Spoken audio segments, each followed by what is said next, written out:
Good afternoon everyone. हम लोगों ने जो किया था प्रीवियस क्लास में वर्ण विचार किया था कि जो व्याकरण है हमारे उसके 3 पार्ट मैंने समझाए थे आपको, वर्ण विचार, शब्द विचार और एक थर्ड नंबर पर वाक्य विचार। वर्ण विचार हमने पढ़ लिया जिसके अंदर उसकी उत्पत्ति और उसके प्रकार, उसके भेद, जो भी उसकी डेफिनेशन, वर्णमाला, स्वर, व्यंजन, वो सारा हमने पढ़ा। सेकंड आता है हमारा उन वर्णों से क्या बनते हैं, वर्णों के मेल से क्या बनते हैं, हमारे शब्द बनते हैं। अगर हम देखें तो वर्ण, सबसे पहले वर्ण सीखा और वर्ण के जस्ट बाद में हमने शब्द सीख रहे हैं। अब शब्द विचार के अंतर्गत सबसे पहले हमारा जो आता है टॉपिक वो आता है कि शब्द किसे कहते हैं। जब एक या एक से अधिक वर्णों का मेल होता है, संयोग होता है, एक या एक से अधिक वर्णों का जब मेल होता है और उनका जब सार्थक वर्ण समूह बनता है तो उससे हमारा शब्द बनता है। यानी जैसे मैंने शब्द एक लिखा किताब, अब किताब शब्द लिखा तो ये किताब शब्द हमारा एक सार्थक शब्द है ना। किताब का मतलब हर बच्चे को भी पता है, बड़ों को पता है, आप किसी भी जगह जाओगे किताब का शब्द हमारा समझ में आता है। किताब क्या है, पढ़ने की चीज है जिससे हमें ज्ञान मिल रहा है। तो जहां अब इसमें अभी देखा जाए तो वर्ण कितने सारे हो गए, वर्ण दिख रहे, क, ई, स्वर भी है, व्यंजन भी है, त, आ, ब। तो इस तरह से ये सब मिलकर के हमारे शब्द की रचना करते हैं। क्लियर हो गया। अगर हम शब्द की परिभाषा लिखें यहाँ पर, जो बच्चे अभी ने नहीं कर रखा वो लिख लीजिए। शब्द क्या है, क्या है शब्द, बताइए। वर्णों के सार्थक समूह को शब्द कहते हैं। दो या दो से अधिक वर्णों के मेल से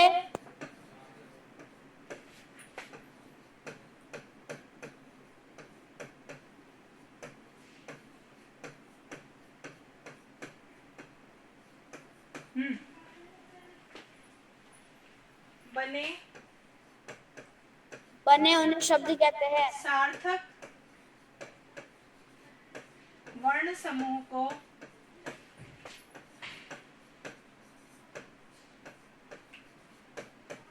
शब्द कहते हैं।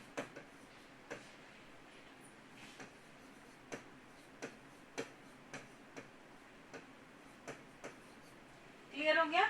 यानी कि जब दो या दो से अधिक वर्णों का मेल होता है और उन वर्णों के मेल के सार्थक वर्ण समूह को शब्द कहते हैं, है ना। सार्थक शब्द आया है, सार्थक का मतलब सार्थक इसलिए आया है कि यानी उन वर्णों के समूह का कोई ना कोई अर्थ निकलना चाहिए।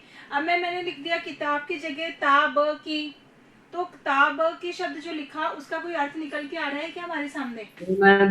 नहीं मैम। लेकिन अगर मैं किताब बोलूंगी तो आप फौरन समझ जाओगे। मैं कह रही हूँ ताप की निकालो, यस टेक आउट योर ताप की, समझोगे कुछ नहीं, क्योंकि उसका कोई अर्थ नहीं है। इसीलिए यहाँ पे सार्थक शब्द आया है कि जब सार्थक वर्ण समूह को ही शब्द कहते हैं, उनका एक कोई अर्थ निकलना अत्यंत आवश्यक है, तभी वो शब्द कहलाएंगे, है ना। ठीक है। अब नेक्स्ट आता है हमारा शब्दों का वर्गीकरण। वर्गीकरण मतलब उसको डिवाइड करना कितने पार्ट में। अगर हम शब्दों का वर्गीकरण पूछते हैं कि कितना होता है, तो वर्गीकरण कितने आधार पर होता है? शब्दों का वर्गीकरण 4 आधारों पर होता है।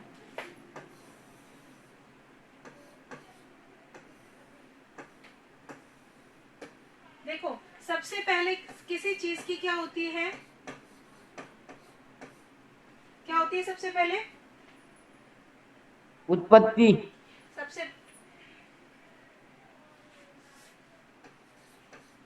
सबसे पहले होती है किसी चीज की उत्पत्ति, यानी उसका जन्म होना। किसी चीज का उत्पन्न जन्म होना होगा सबसे पहले, तो उत्पत्ति के आधार पर सबसे पहले उत्पत्ति, फिर जब उसकी उत्पत्ति जन्म हो जाती तब फिर होती है उसकी रचना। और जब उसकी रचना कर लेते हैं तो उसके बाद हमारा क्या निकल के आता है? अर्थ। और लास्ट में फिर उस अर्थ के बाद हम उसका करते हैं प्रयोग। ठीक है। तो इसके अगर हम शब्दों का वर्गीकरण करें तो शब्दों का वर्गीकरण 4 आधारों पर होता है ना, जिसमें उत्पत्ति के आधार पर, रचना के आधार पर, अर्थ के आधार पर, और नेक्स्ट हमारा प्रयोग के आधार पर। क्लियर, यहाँ तक समझ में आ गया? Yes ma'am. अब इसमें फर्स्ट नंबर का हमने किया उत्पत्ति के आधार पर, यानी कि शब्द की जो उत्पत्ति हुई है, शब्दों का जो जन्म हुआ है वो किस आधार पर होता है। आपको पता है कि पहले के समय में जो हमारी भाषा बोली जाती थी, क्या शुरू से हम हिंदी भाषा बोलते हैं क्या? नहीं, पहले कौन सी भाषा का प्रयोग होता था? संस्कृत भाषा का प्रयोग होता था। आपने देखो जितने भी हमारे पुराण वगैरह हैं, रामायण है, महाभारत है, या अन्य पुराण है, शिव पुराण है, जितने भी पुराण हैं वो हमारी किस भाषा में लिखे गए हैं? संस्कृत भाषा में। क्लियर यहाँ तक? तो यानी कि शब्दों की उत्पत्ति कौन सी से हुई? संस्कृत से। तो यहाँ पर या अगर हम देखा जाए तो उत्पत्ति के आधार पर शब्दों का वर्गीकरण भी 4 प्रकार से हुआ है। यानी कि उत्पत्ति के आधार पर वर्गीकरण कितना है? 4। ऊपर भी पहले तो शब्दों का वर्गीकरण 4 था, उत्पत्ति, रचना, अर्थ और प्रयोग, और सेकंड नंबर पर उत्पत्ति के आधार पर भी शब्दों का वर्गीकरण हुआ है। फर्स्ट नंबर पर होता है हमारा, फर्स्ट नंबर क्या है? तत्सम, तत्सम शब्द। दूसरे नंबर पर आता है हमारा तद्भव, तद्भव, और थर्ड नंबर पर आता है हमारा देशज,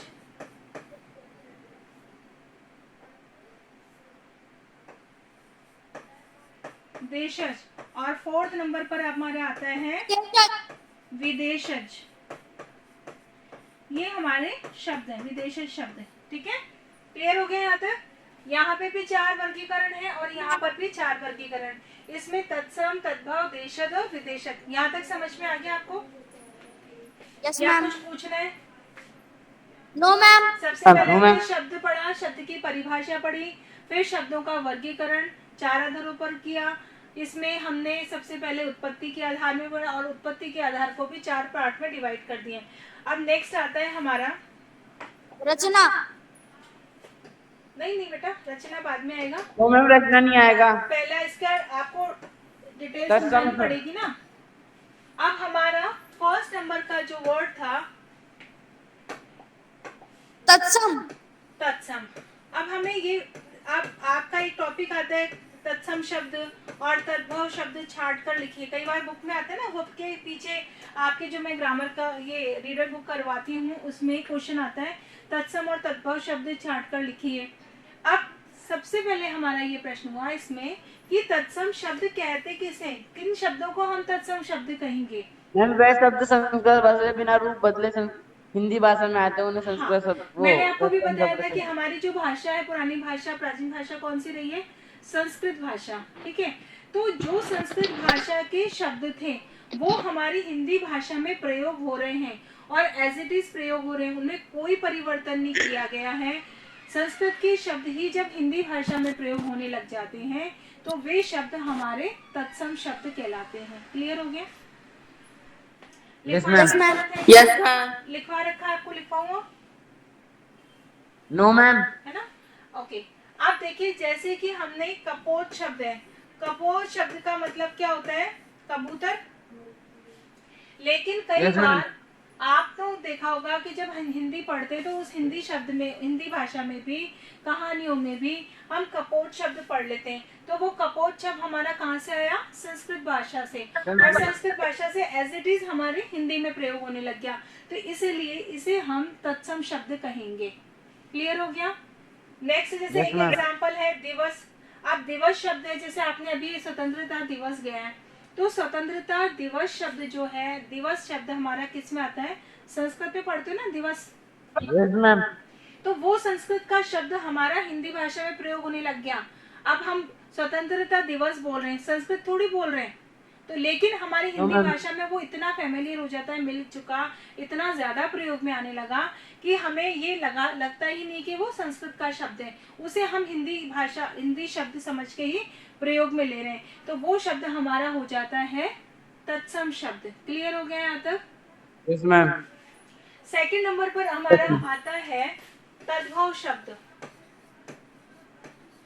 अब तद्भव शब्द क्या है? तद्भव शब्द वे शब्द हैं जिन शब्दों का प्रयोग हिंदी भाषा में, संस्कृत शब्दों का प्रयोग हिंदी भाषा में तो हो रहा है, लेकिन वो संस्कृत वाले शब्द थोड़ा सा अपना परिवर्तन होकर हो रहा परिवर्तित है। आ गए।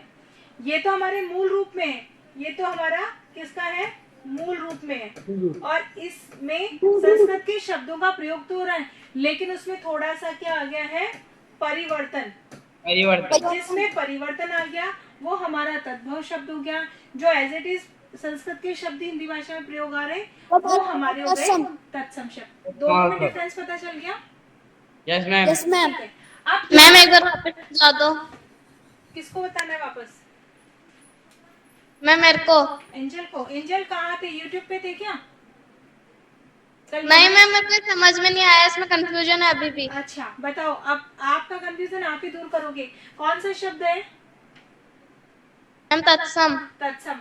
पहले हमारी कौन सी भाषा प्रयोग में आती थी? मैम क्या? कौन सी भाषा का प्रयोग करते, जो शुरुआत में क्या शुरू से हम हिंदी बोलते थे क्या? हमारे जितने पुराण संस्कृत। संस्कृत भाषा में।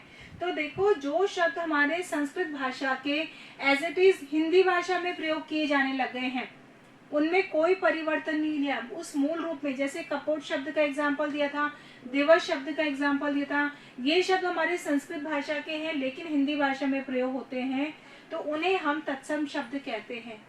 अब आ गया समझ में?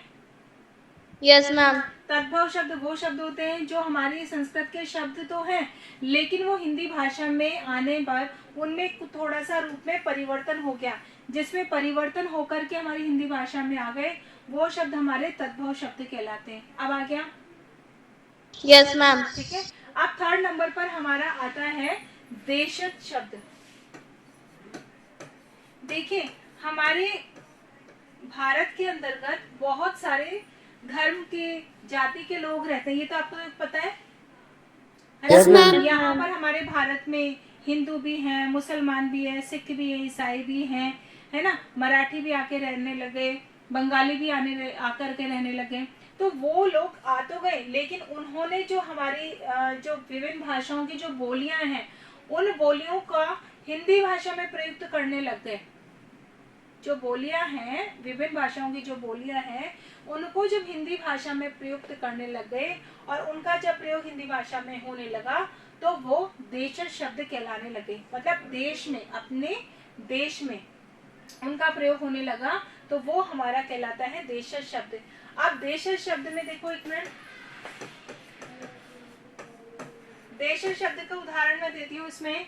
जैसे कि थैला, अब थैला शब्द हम सभी बोलते हैं, थैला शब्द यानी सामान लाने का थैला शब्द है, तो ये हमारा हिंदी भाषा का नहीं है शब्द। इसके अलावा लोटा, खटिया, फटफटिया, पगड़ी, तोरई, डिबिया, खिड़की, लोटा, खिचड़ी, चमचा और बड़बड़ाना, ये सारे शब्द हमारे नहीं है बल्कि जो अन्य भाषाओं के लोग हैं उन्होंने आकर के बोलना शुरू किया और उनको हमने अपने हिंदी भाषा में प्रयोग करने लग गए, तो वो शब्द हमारे देशज शब्द के अंतर्गत कहलाएंगे। Clear? Yes ma'am. Yes ma'am. Fourth number का आता है हमारा विदेशज। विदेशज शब्द, विदेशज शब्द नाम से पता पड़ रहा है कि यानी विदेश के शब्द, यानी बाहर के, हमारे भारत के शब्द नहीं है, बाहर विदेश से आए हुए शब्द हैं।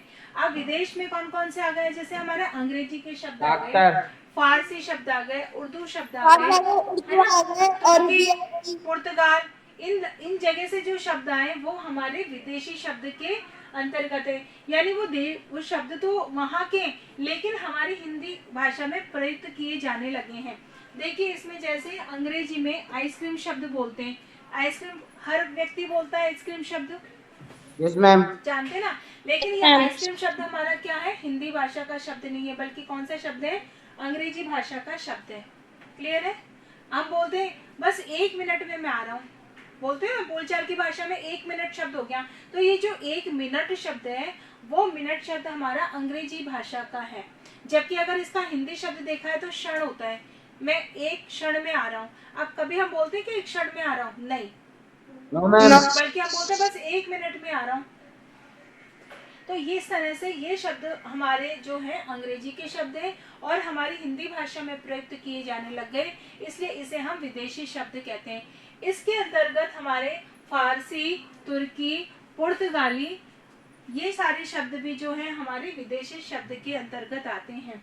इसका एग्जाम्पल देखिए, फारसी में जैसे हम इज्जत शब्द बोलते हैं, मौल फकीर शब्द बोलते हैं, गरीब गरीब शब्द बोलते हैं, आदत शब्द बोलते हैं। अब आदत शब्द तो मेरी तो ये आदत ही नहीं है, मेरी तो जल्दी उठने की आदत है। तो आदत शब्द का प्रयोग आप बोल रहे हो, आपके परिवार में कर रहे हैं, आपके स्कूल में किया जा रहा है, आपके टीचर कर रहे हैं, आपके आस पड़ोस में किया जा रहा है, तो आपको ये क्या पता चल गया कि ये हमारा हिंदी शब्द है, जबकि ये हिंदी शब्द नहीं है, बल्कि ये कौन सा शब्द है, हमारा फारसी शब्द है। फारसी शब्द। इसका हिंदी भाषा में प्रयोग हो रहा है, इसके कारण यह हमारा शब्द बन कहलाएगा विदेशज शब्द। क्लियर? Yes ma'am. आ गया? ठीक है। अब इसी में आगे चलते हैं हम। देखिए, रचना के आधार पर हमने दोनों चीज पढ़ ली, उत्पत्ति पढ़ ली। सेकंड नंबर पे हमने क्या पढ़ा? रचना, यानी उत्पत्ति के आधार पर चारों पार्ट पढ़ने के बाद हमारी उस चीज की रचना हो रही है। तो रचना के आधार पर शब्दों का वर्गीकरण किया जाए तो कितना होगा? रचना के आधार पर शब्दों का वर्गीकरण 3 प्रकार होता है। पहला रूढ़ शब्द, रूढ़ शब्द, दूसरा यौगिक शब्द और योग रूढ़, और थर्ड नंबर पर आता है हमारा रूढ़ शब्द। योग रूढ़ शब्द।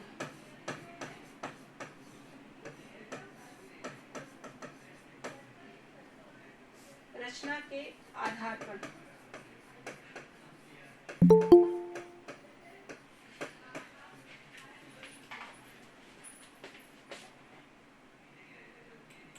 बेटा थोड़ा जल्दी आया करो, जैसे कि वो चैप्टर छूटे नहीं आपका। अब देखिए, रचना के आधार पर हमने 3 तरह से शब्दों का वर्गीकरण कर दिया, रूढ़, यौगिक रूढ़ और योग रूढ़। अब इसमें सबसे पहले हम समझ रहे हैं रूढ़ शब्द क्या होते हैं।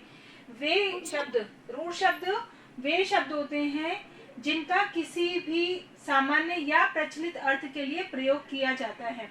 जिनका प्रयोग जो हम बोलचाल की भाषा में प्रयोग कर रहे हैं, उनका वो शब्द हमारे कौन से शब्द कहलाते हैं? रूढ़ शब्द। ठीक है। और अगर इन शब्दों का हम खंड कर दें, टुकड़े कर दें, भाग कर दें, तो उनका कोई भी अर्थ निकल करके नहीं आता है। समझ में आया? बताओ, आया? yes, मैम आ गया। वे शब्द जो हमारे प्रचलित अर्थ के लिए प्रयोग में किए जाते हैं। इसमें से मान लो कोई एक शब्द बताइए। मैंने एक शब्द ले लिया, चावल शब्द ले लिया, चावल। अब चावल शब्द को प्रचलित भाषा का शब्द है, हम लोग सब प्रयोग करते हैं, चावल शब्द है ना, सभी लोग बोलते हैं चावल।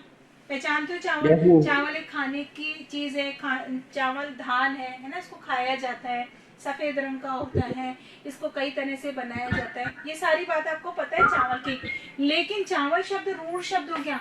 लेकिन अगर इसके हम खंड कर देंगे, टुकड़े कर देंगे, जैसे मैंने लिख दिया चा व और ल, अलग अलग कर दिया इनको, तो इनका कोई अलग अलग अर्थ निकला क्या? मैंने कहा मैं आज दाल और चा खाऊंगी, मैं आज दाल और चा बनाया है, मैंने आज दाल और चा बनाया, तो चा से आप समझ जाओगे क्या?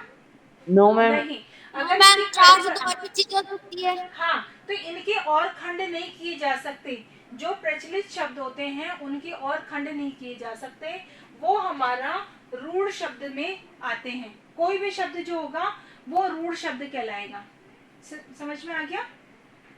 Yes ma'am. Yes ma'am.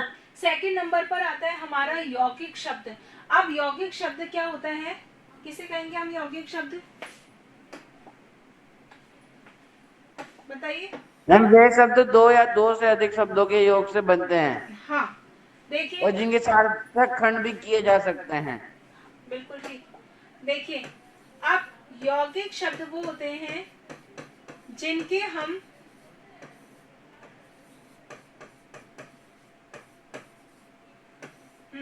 यौगिक शब्द के अंतर्गत वे शब्द आते हैं जो शब्द दो या दो से अधिक शब्दों या शब्दांशों से मिलकर के बने होते हैं, या तो दो शब्दों से या दो से अधिक शब्दों से मिलकर के बने होते हैं, वे हमारे यौगिक शब्द कहलाते हैं।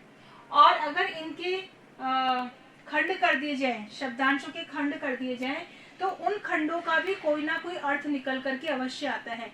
जैसे रूढ़ में हमने कहा था कि अगर इसके खंड कर दिए जाए, टुकड़े कर दिए जाए, तो कोई अर्थ नहीं निकलता, कोई भी नहीं समझेगा। लेकिन यौगिक में अगर उनके टुकड़े कर दिए जाए, एक सार्थक टुकड़ा कर दिया जाए, तो उनका एक अर्थ निकल के आता है।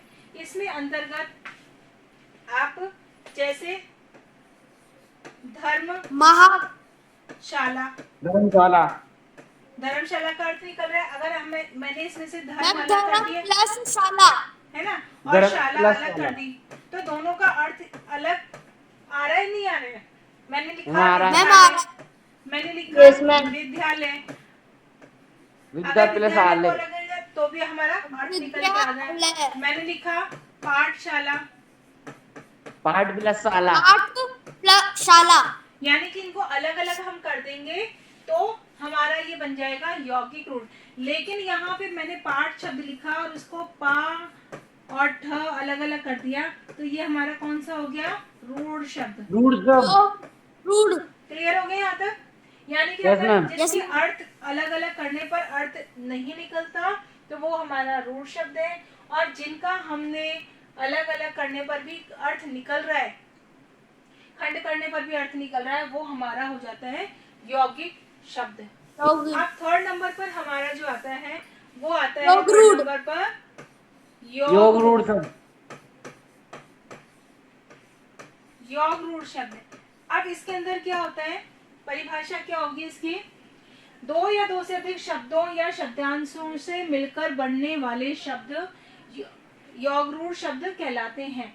और इनकी क्या खासियत बताई जाती है कि उन शब्दों दो से अधिक से मिलकर तो बनता है, लेकिन इसका अर्थ कुछ नया निकल कर आता है, तीसरा अर्थ निकलता है। सामान्य अर्थ नहीं निकलता, बल्कि उनका विशिष्ट अर्थ निकल करके आता है। विशिष्ट कैसे? जैसे मैंने लिखा एक शब्द गजानन।